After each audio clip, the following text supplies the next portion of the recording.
Uh, so, hi. Welcome back to the Cup TV, the Currently Unnamed Podcast, where you put the real and the tea in reality, and you can always come to us first to quench your thirst. My name is Jack, and you might be a little confused. This is insanely late, for covering the final episode of Genius Game. It's because this isn't exactly the first time I've done this. Uh, Due to some lovely last minute twists, audio issues, a little accidental deletion of something. Uh, the first recording that I did about 2 weeks ago didn't actually end up being posted, which, you is very me.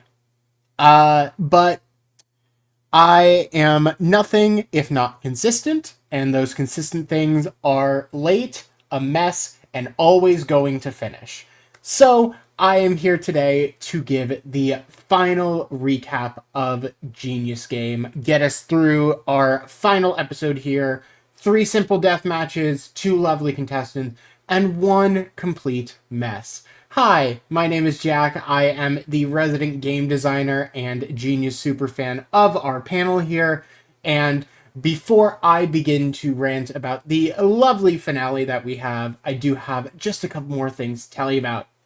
So, first, if you love my rants throughout this entire season of the Genius Game and want to continue listening to me maybe talk about the Snake, Destination X, Big Brother, which we are going full in on this year, and I will be there commentating and yelling at house guests for making really dumb decisions.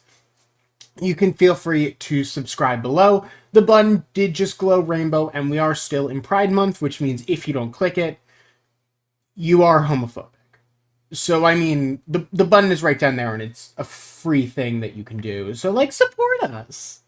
In addition, you can hit that like button and ring the bell for all types of notifications from this channel. We are also doing Love Island, Survivor, Australia versus the world. We have a bunch of stuff coming down the pipeline, and you do not want to miss any of it.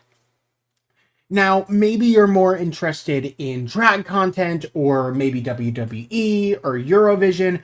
We have channels for all 3 of those. If you head down into the description, you can find our link tree, which has all of those channels. Feel free to follow and subscribe to all of them.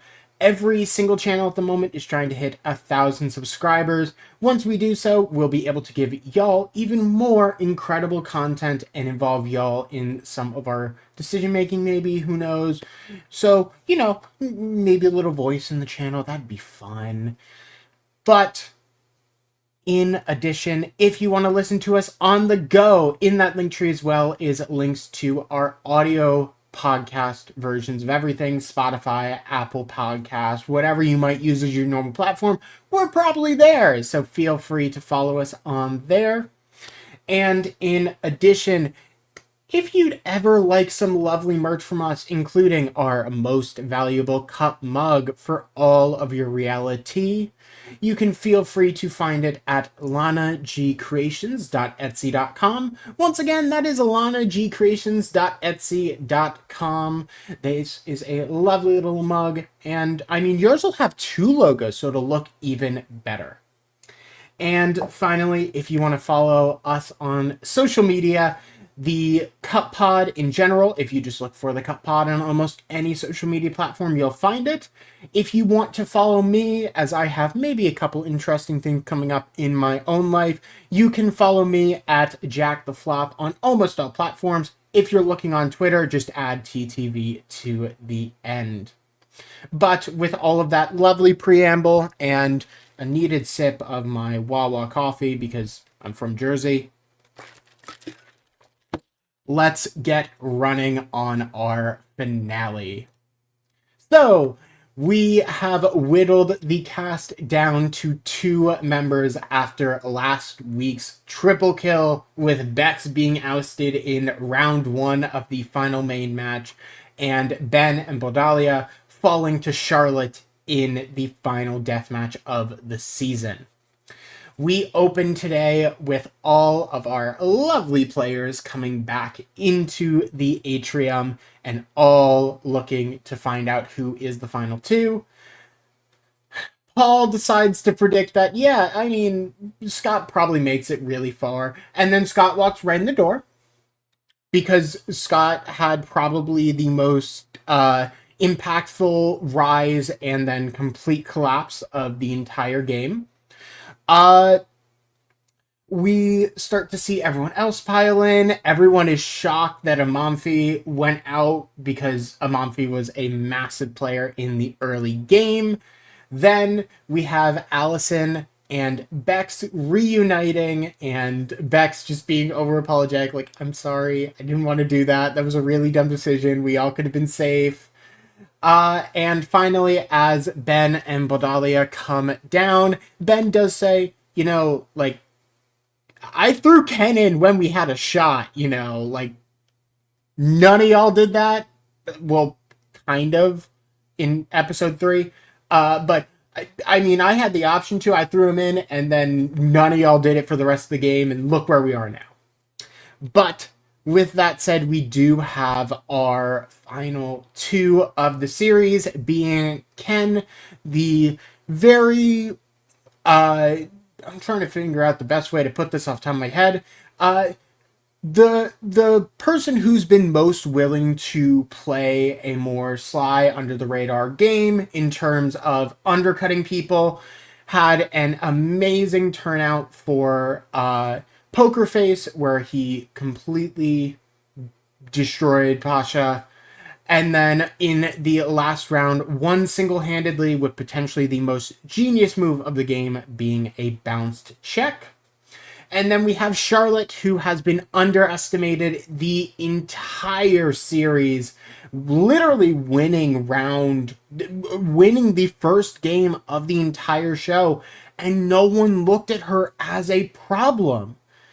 And she was able to use her social game to get her through, along with proving, especially at the end, that she could absolutely be a physical threat in the DM with the Dice Deception win. These 2 players coming in are both looking for as much support as possible, which our eliminated players are able to give them. We are doing a standard 3 match. We are doing a standard 3 deathmatch final, where the first and third game are previous games that have been played before in the series, and the second is a brand new game no one has seen before. And every single eliminated player is also allowed to gift an advantage to one of the finalists, with one extra advantage going to the finals with the most garnets. I'll talk about the advantages as they're necessary here, but the 3 we don't end up seeing, surprise, because this does not go to 3 games here. We do know, because various people have talked about it at this point, that the final game would have been Hidden Knots and Crosses, where Paul gave a doubler to Charlotte. Ben gave some sort of peak advantage, we're not exactly sure, to Charlotte. And then Bodalia gave a penalty blocker to Ken. But we are now going to look into game 1 of this final, being same or different. And I will note that both, while players were watching same and different in during that first round, both Ken and Charlotte were actively really good at this game. So this is a very interesting match to throw at both of them. Just as a reminder on how same or different works, players are given in each round 9 images. These images have 3 different attributes to them: a shape, that shape has a color, and there is a background behind the shape. Each of these has 3 different attributes, and your goal is to find 3 images that form a set. A set is made up of 3 images for each of the 3 attributes that are all the same or all different. For example, 3 triangles with black backgrounds, but one triangle is red, blue, and yellow. That is a valid set. Basically, as long as there isn't an attribute where 2 things are the same and one is different, it is a valid set. Now, there is one more mechanic behind this. If you believe that there is nothing else on the board, you can call complete. If you're correct on saying there's nothing left on the board, you score 3 points. However, if you incorrectly call a set or incorrectly call complete, you lose 1 point. At the end of 5 rounds, the player with the most points wins. Now, we do have the reveal of 5 advantages here because they end up being important. We first have 2 general advantages that can be used at any point during the game. We have the steal advantage, which Scott gives to Charlotte. And we have the invalidate advantage, which Amalfi gives to Charlotte. The steal advantage allows for a player to just take an opponent's take one of the other player's advantages at any time. And the invalidate advantage simply is a nope card of a player uses an advantage, someone plays the invalidate, both are swept off the board, and that advantage simply does not get played.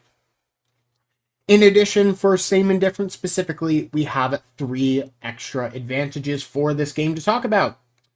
For the first advantage, Bex gave Ken a doubler. What that means is that if Ken uses this, every single point gained or lost during a round is doubled. So calling sets correctly is now 2 points, calling complete correctly is now 6 points, and an incorrect set or complete is now -2 points. Basha gave a reveal to Ken.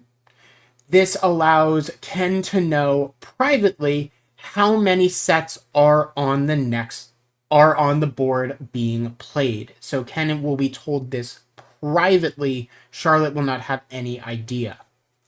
And finally, we have Indy giving a penalty blocker to Charlotte. What that allows Charlotte to do is the first time Charlotte would make a mistake during the round, whether that be calling a set or calling a complete, she does not lose any points from it. However, it's only the first time. So, we head into round 1. Ken is feeling confident. Charlotte is a little shaky on this. And we definitely see them going back and forth here, trying to figure out what is the best strategy to play this final game. At the end of round 1, we definitely see Charlotte and Ken going back and forth. Ken incorrectly calls a complete, but it's basically a very even game. Charlotte is simply up by 1. Going into round 2, however, Ken decides to use both his double and his reveal, forcing Charlotte to use one of her 2 general advantages. So Ken attempts to play both his double and reveal. Charlotte invalidates his reveal, meaning, simply put, every point in the round is now doubled. And with this advantage, Ken pulls ahead, getting multiple correct sets. Charlotte also gets some correct sets, but incorrectly calls a complete, leading to Ken being up by 1 point instead by the end of this round. Going into round 3, Charlotte correctly calls the first set, and Ken immediately calls complete. and Ken is correct. Ken basically completely overtakes Charlotte here. Charlotte essentially just gave him an additional 2-point lead on top of everything, as this board only had one set, which Charlotte found immediately. At this point, it is very much kind of an uphill battle for Charlotte that she can't seem to come back from. She uses her penalty block in round 4, and they go back and forth. Charlotte plays a little bit riskier, but can't actually get it done. And by the end of round 5, which has a total of 12 sets on it, by the end of it, Ken straight up tells Charlotte, I'm done here, you can call complete. But at that point, Ken is up 20-13. So Ken simply outmasters Charlotte here, and Ken takes same or different. Meaning that Charlotte now needs to win the remaining 2 games in order to stay in this and win this whole series. We now go into the brand new game of the series, which is Golden Triangle. This is the game I initially thought would be similar to Black Hole, and it is. We did find out through some messages via the producers that that wasn't intended. It was meant to be a very different game and kind of like collapsed in on being a Black Hole variant. But I will say that this Black Hole variant is very interesting. Just to be clear, Black Hole is a very common fan Genius Deathmatch, so it was cool to see something like that be represented here. Now, let me quickly go over the rules for Golden Triangle. In Golden Triangle, players are attempting to have multiple of their pieces around the one empty spot on the board at the end of the game, called the Golden Triangle. Over 3 rounds, players place tiles between 1 and 10 onto a 21 space board.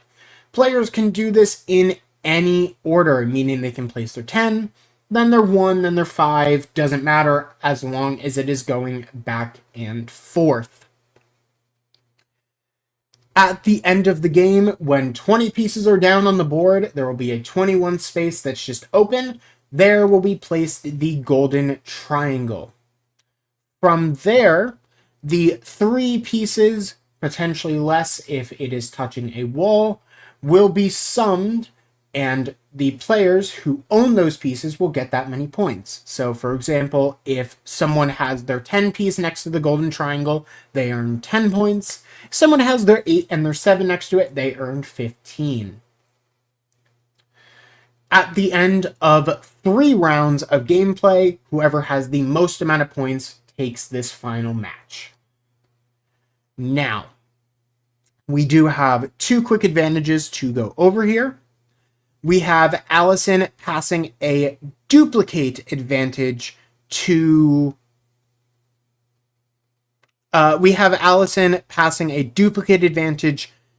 Ken here, and Ken also gets a Garnet advantage of a secret +2 to any tile. Allison's duplicate allows Ken to essentially go this tile, which is any value, is now actually the same as this tile. So he essentially throws out a tile and adds another. If you wouldn't think a player would swap out their 1 for a 10, I don't know what you're thinking. And we also have a secret +2, which means Ken can privately go into the dealer's room and say, this tile is actually worth 2 additional points, but this is not revealed until the end of the round. So it's an extra little bonus, but it's also a lot of mental warfare. We see players go into round 1 here. They both quickly realize that there are about 5 spaces on the board which have 3 triangles all next to them, which being able to control those large spaces will essentially ban the other player from actually being able to block their high pieces correctly. And we see that both players are trying to get a grasp of the game as a whole. We end up having Ken getting a 3-point advantage over Charlotte going into round 2 here, where all of the advantages come out. Ken decides to... both players decide to use their advantages.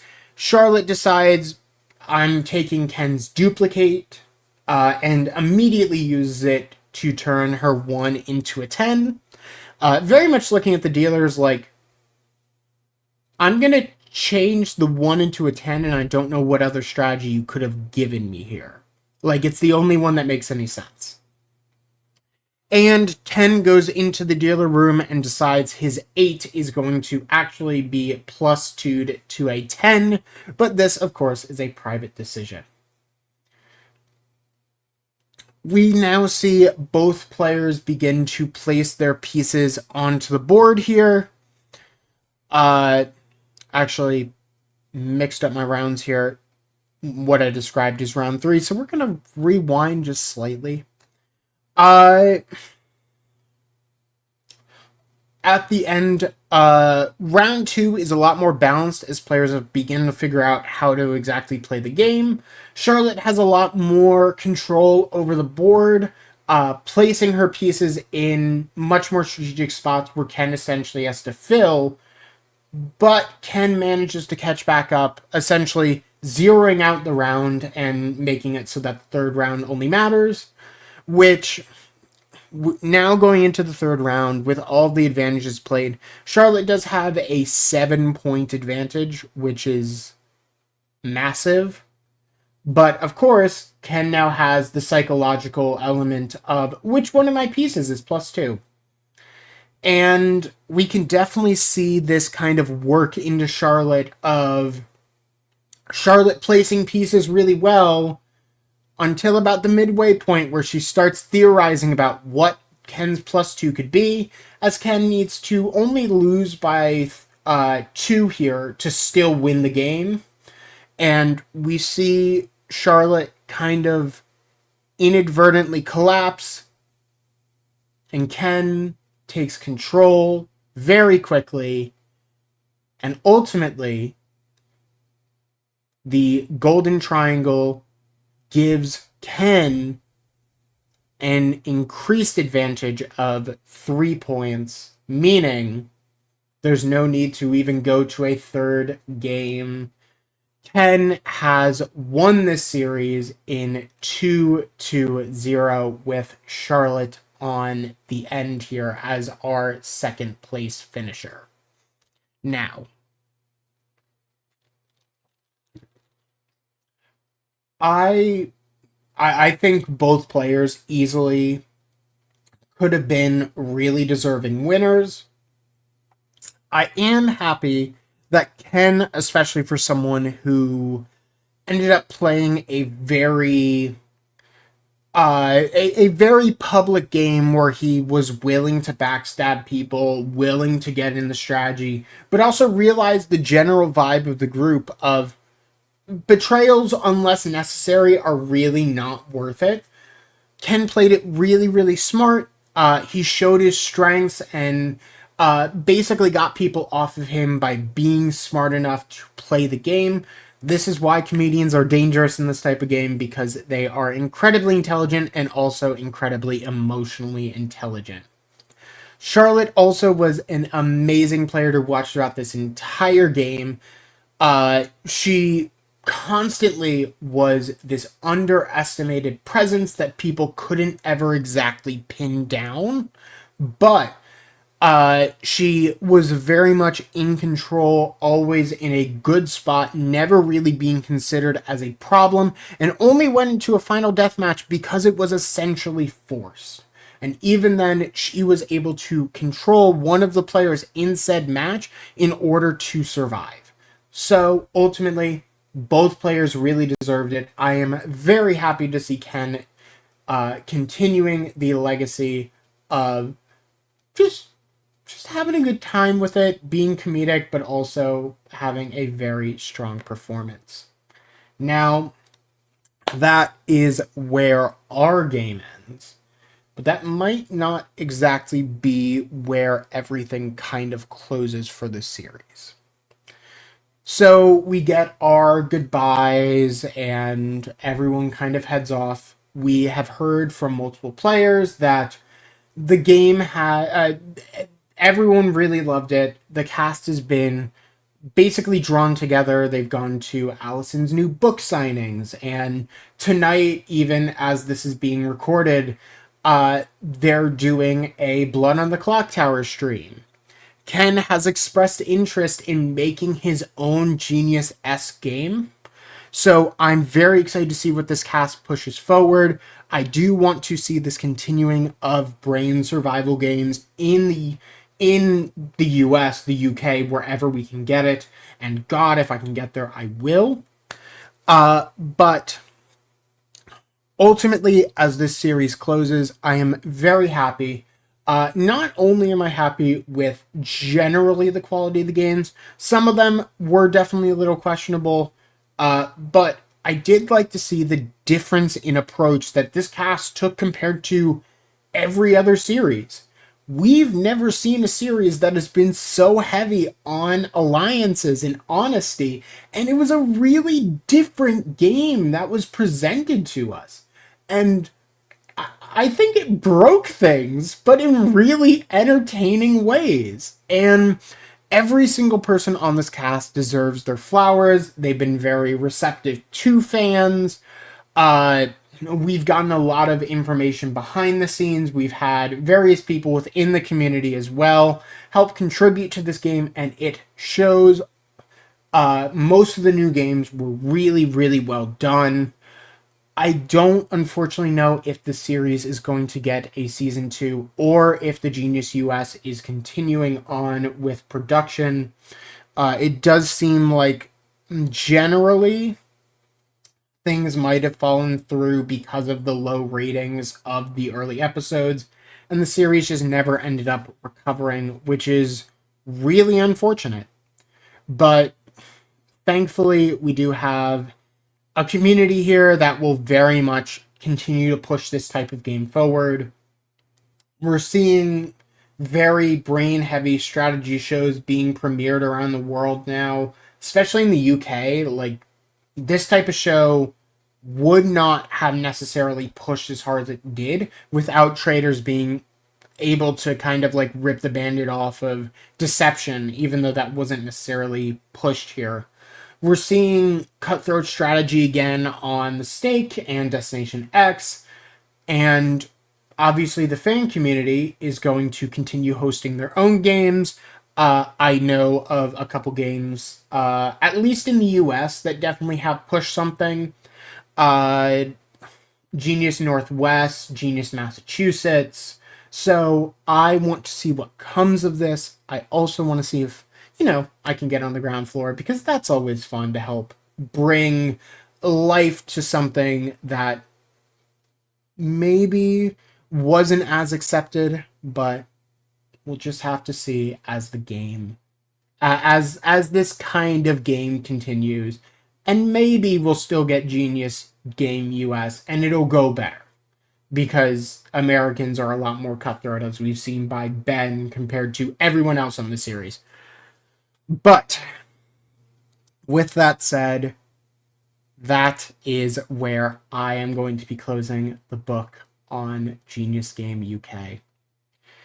Thank you so much to the entire production crew, the cast, everyone for this series. But I am going to head off.